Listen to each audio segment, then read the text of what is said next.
as sometimes happens, as I was sitting down there and we were going through worship, I felt the Spirit of God lay a couple things on my heart that I just wanted to share with you. One is that He invites us and calls us to peace. He invites us and calls us to experience His peace, which is not a peace that the world can give. It's a supernatural, it's a calming, it's a soothing, it's something that is happening here. It's really not about circumstances, it's about what's happening right here. One of the ways that we do that, so just real practical, okay? So this is what you literally do. You go and you get quiet, you get away from as much noise as possible, and you start to list for Jesus, here's all the things that are stressing me out right now.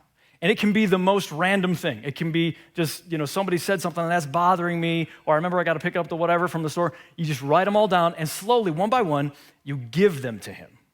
And you say, God, I don't know what's going to happen with this. I feel like maybe I know what to do, but I don't necessarily. I just need you to take this and make this go good, or go the way that you want to make it go.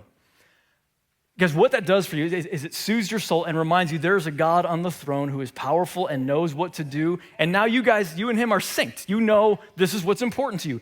And he's a daddy, so he wants to hear all of it.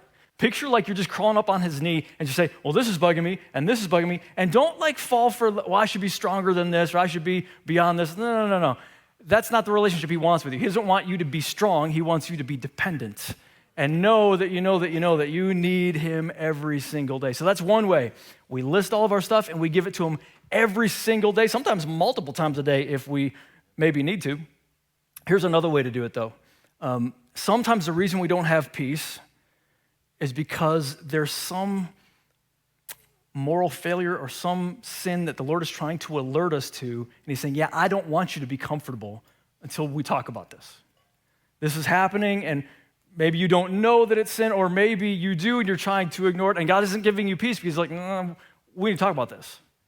And so when you come talk to him about it and you say, God, I'm sorry, I can't promise I'm always going to do perfect, but I know this is wrong, I agree with you, and I need you to forgive me, you will likely experience the flood of peace because that's what he wants. He wants you and him to walk in agreement.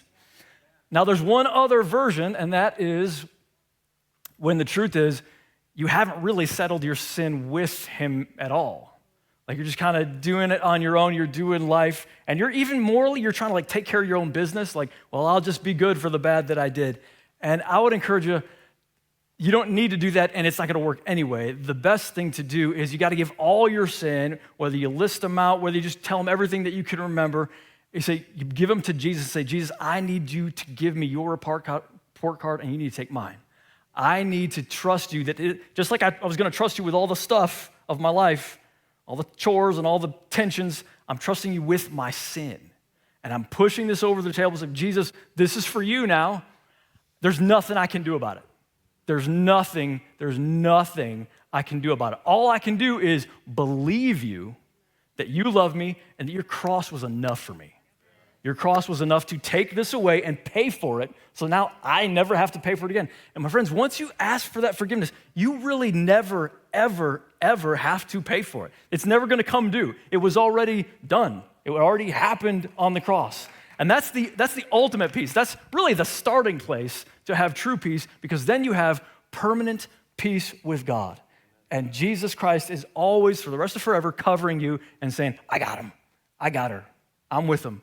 Father, you know that I died for this sin, so we're all good. Peace. Peace is supernatural.